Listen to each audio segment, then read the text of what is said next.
I need to share this because I'm still processing what happened. And frankly, I want you all to understand exactly what kind of people I've been dealing with for the past 3 years. This is going to be long.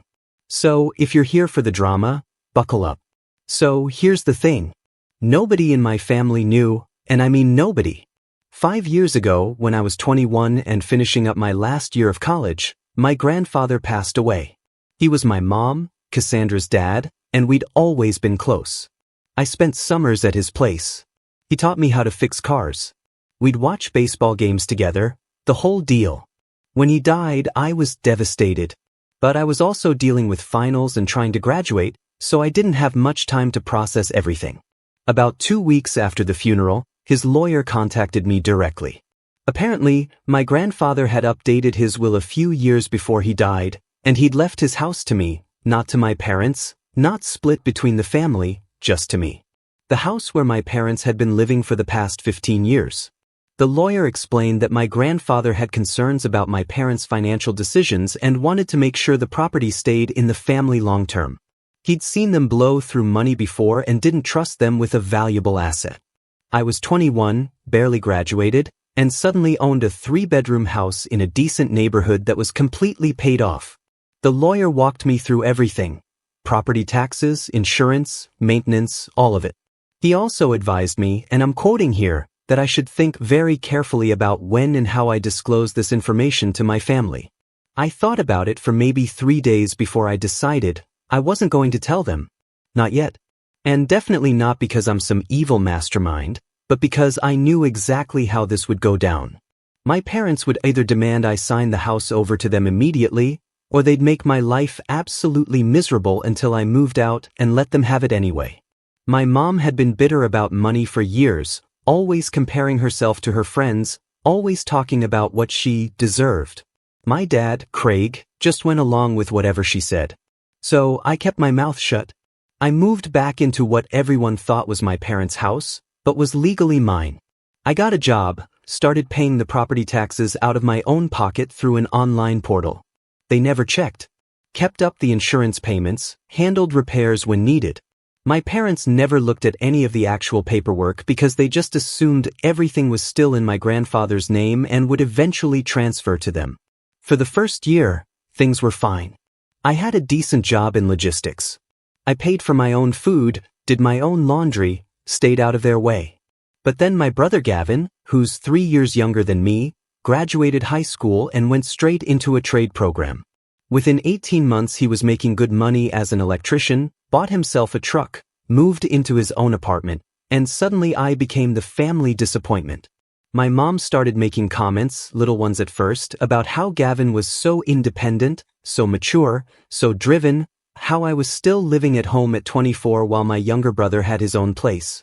Never mind that I had a full-time job and was completely self-sufficient. Never mind that I was actually the one paying the property taxes that kept the roof over everyone's heads. To her, I was the loser's son who couldn't leave the nest. My dad started joining in too. He'd make jokes about me at family gatherings. Nothing too harsh at first, just little digs about how I must really love my childhood bedroom, or how nice it must be to have mom cook for me, except I cooked my own food. I bought my own groceries. I wasn't some mooch living off their charity, but that's how they started treating me. The shift happened gradually over those 3 years. They went from subtle comments to outright hostility. My mom started telling relatives I was still living with them in this tone that implied I was some kind of burden. She'd sigh dramatically when I came home from work, like my mere presence was exhausting. My dad stopped talking to me unless it was to criticize something. My car was too old. My clothes were too casual. I didn't have a girlfriend. I wasn't ambitious enough. And here's where it gets really rich. About 6 months ago my mom sat me down and presented me with a handwritten ledger. She'd been keeping track of what she called contributions to the household that I supposedly owed them, $15,000. She'd calculated 3 years of rent at $300 a month, plus utilities and food costs, even though I paid for my own food and barely used any utilities. The math didn't even make sense, but she'd convinced herself I was in debt to them. I looked at that ledger and I didn't say anything. I just nodded and said I'd think about it. She took that as admission that I actually owed them money. Looking back now, that's probably when they started planning their little performance. The comments got worse. My mom started telling people in the neighborhood that I was a freeloader. I'd be getting my mail and Mrs. Chun from 2 houses down would give me this look of pity mixed with disgust. My dad told people at his work that his adult son refused to move out and was bleeding them dry financially. My brother Gavin called me a few times suggesting I should just get my own place already. Why was I making things so difficult for everyone? I knew what they were doing. They were building a narrative, making me the villain in a story where they were the long-suffering parents trapped by their deadbeat son. And I let them, because I knew something they didn't. And every time my mom complained to her book club about me, every time my dad made a snide comment about me being a leech, I thought about the property tax receipts in my filing cabinet. I thought about the insurance policy in my name. I thought about the deed sitting in my safe deposit box at the bank. I wasn't healing or moving on from their treatment. I was getting angrier, more determined. I was making career moves specifically to be in a stronger position. I got a promotion at work, started a small side business doing consulting work, built up my savings. I wasn't preparing to move out. I was preparing for them to find out the truth in the most devastating way possible. Last month my mom told me they were thinking about selling the house and moving to Arizona. She said it so casually, like it was completely their decision to make. She wanted to know when I was planning to move out because they'd need the house empty to show to buyers. I just shrugged and said I'd start looking at apartments. That's when I think they decided to accelerate their timeline. They wanted me gone, and they wanted to humiliate me on the way out. Make an example of me. Show the whole neighborhood what happens to lazy, entitled kids who take advantage of their parents' generosity. So here's what happened 3 days ago. And I want you to picture this scene because it's burned into my memory forever. I pulled up to the house after my shift at work. It was around 6 p.m. on a Thursday evening. And I saw all my stuff on the driveway. Not neatly packed, scattered. My clothes thrown in piles, my gaming setup just dumped on the concrete, my books tossed everywhere like garbage. My mom was standing by the garage holding an actual bullhorn, one of those orange and white ones you see at sports events, and she was yelling into it. Attention everyone. We are finally kicking out our 26-year-old deadbeat son. People were already gathering. It was dinner time in a suburban neighborhood. People were home. They came out of their houses. They stood on their lawns. Some of them had their phones out recording. My dad was going through my suitcases with a can of red spray paint, writing, "Pathetic," across them in huge letters, just destroying my stuff right there in front of everyone. My brother Gavin was putting up these cardboard signs he'd made, "Free junk from a worthless leech." Like this was a yard sale. My mom saw me pull up and she turned the bullhorn toward my truck. "He owes us $15,000. Hasn't contributed anything in 3 years. Just takes and takes and takes." I got out of my truck and I swear there were at least 20 neighbors watching. Mr. Stiest from across the street was literally applauding. He shouted something about it being about time they got rid of the bum. Mrs. Patterson from next door was shaking her head like she'd seen this coming. My dad picked up my gaming monitor, walked over to the edge of the driveway, and threw it onto the concrete as hard as he could. It exploded into pieces. Everyone cheered. Actually cheered, like this was entertainment. I didn't yell. Didn't argue. I started loading what wasn't destroyed into the bed of my truck. My clothes, some books that survived, a few personal items. The whole time my mom kept up the commentary through the bullhorn about what a failure I was, how they tried so hard with me, how they'd given me every opportunity and I'd thrown it all away. My dad threw more of my stuff, a lamp, some picture frames. He was performing for the crowd and they loved it. My brother Gavin stood there with his arms crossed, looking satisfied, like he'd finally been proven right about me being the family embarrassment. I filled up my truck bed with whatever could be salvaged. Then I walked over to where my mom was standing with her bullhorn. I looked at her, at my dad, at Gavin, at all the neighbors who'd gathered to watch this humiliation, and I said very calmly, "This isn't over. You're all going to regret this." My mom actually laughed. She laughed so hard she had to lower the bullhorn. My dad was grinning. Gavin shook his head like I was pathetic. The neighbors were exchanging looks like they couldn't believe I had the nerve to make threats when I was so clearly in the wrong. "What could you possibly do?" my dad yelled. "You're a failure. You've always been a failure. We wasted 3 years letting you stay here, and you couldn't even get your life together." I didn't answer. I got in my truck and drove away while my mom used the bullhorn one last time. Good riddance to bad rubbish. Maybe now he'll learn to be a real adult. I spent that night in a hotel going through everything I'd managed to save. A lot of my stuff was destroyed. But the important things, my documents, my laptop, my financial records, those had been in my truck already because I'd been waiting for something like this. Not the public humiliation exactly, but some kind of confrontation. I'd been ready for 4 weeks. I didn't contact them. Didn't call, didn't text, didn't respond to the few messages Gavin sent about how I needed to apologize and pay them what I owed. I just waited, got my affairs in order, made sure every single document was exactly where it needed to be, contacted my grandfather's lawyer, and had several very interesting conversations about property rights and eviction procedures. For weeks after the driveway incident, my phone started exploding. I'm talking 30, 40 calls in an hour from my mom, my dad, Gavin, relatives I hadn't heard from in years. Voicemails that started angry and got progressively more panicked. Text messages that went from demanding to begging. But I'm getting ahead of myself. You want to know what happened in those 4 weeks that made them so desperate to reach me? Let me tell you about the letters they received. Update 1. Okay, so the response to my first post was insane. And to the people who said I should just let it go and move on, yeah, we're way past that. This is happening. So let me back up to what went down during those 4 weeks of silence. The day after the driveway incident, I was sitting in my hotel room going through my options with my grandfather's lawyer. His name is Mr. Peterson, and he's been handling my family's estate stuff for like 30 years, so he knows exactly what kind of people my parents are. He walked me through the whole process step by step. First thing we did was send an official notice to the house, not to my parents specifically, just to current occupants at the address. The letter was pretty straightforward. It informed them that the property had a new owner exercising their rights, and they had 30 days to either produce a valid lease agreement or vacate the premises. It included copies of the deed, the will, everything legally documented and notarized. The letter arrived on a Monday morning about 5 days after I left. I know because Mr. Peterson had it sent with tracking and signature confirmation. My mom signed for it, and according to what happened next, she completely lost it. But here's where it gets interesting, and why those 4 weeks were so important. See, I wasn't just waiting around. I was making phone calls. Lots of phone calls.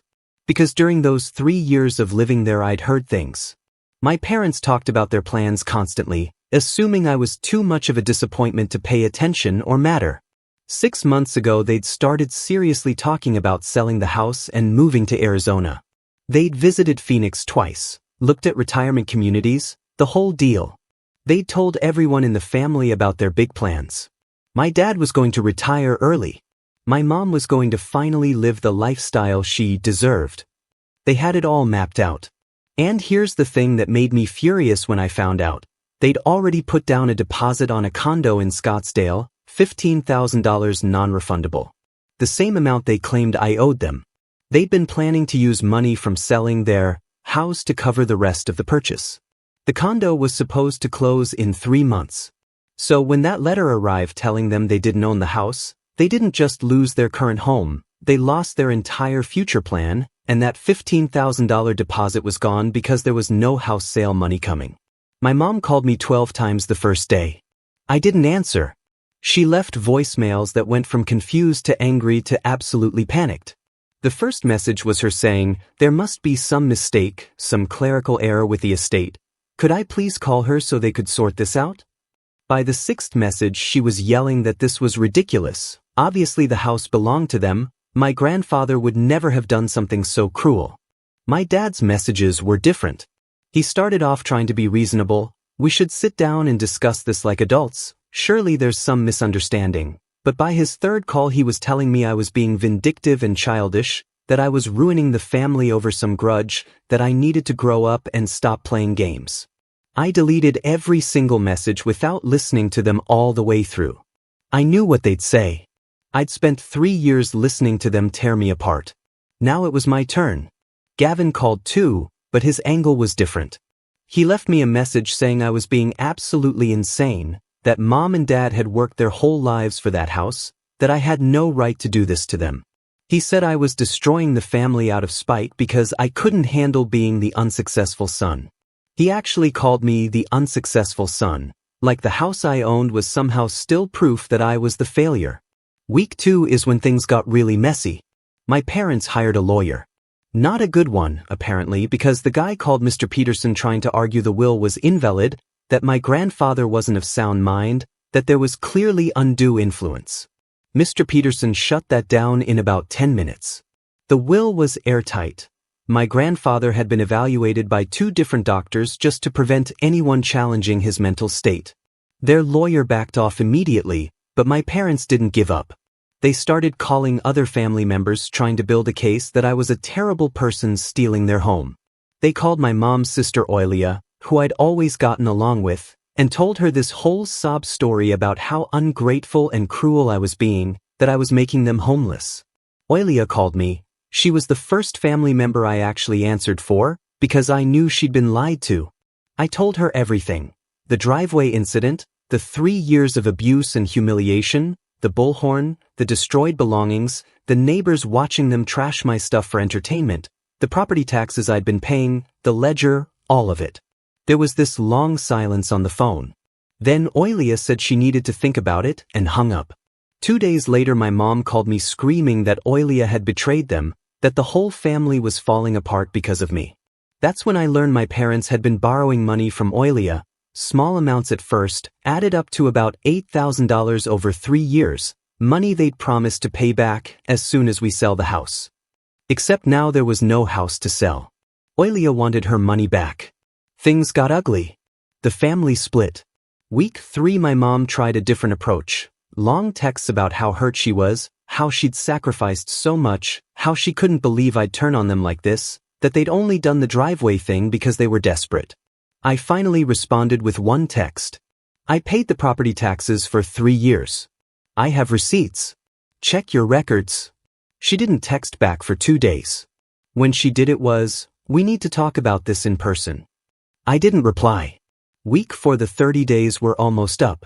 Mr. Peterson sent a second, more detailed letter stating eviction proceedings would begin. That's when my phone started absolutely exploding, back-to-back calls from everyone.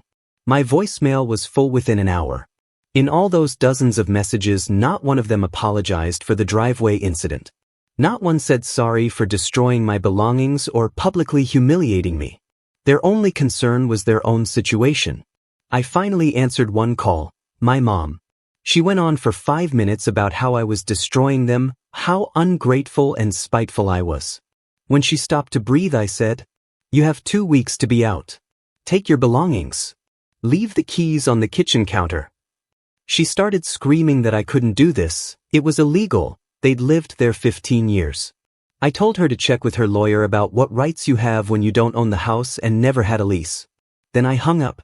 3 days ago I got a call from Mr. Peterson. Someone had filed an anonymous complaint claiming I'd forged the will. Clearly my parents' last desperate play. The county investigated, confirmed everything was 100% legitimate, and dismissed it. But it bought them 2 more weeks in the house, and they used that time to trash my reputation even harder on neighborhood groups and social media. They're not going down quietly. Update 2.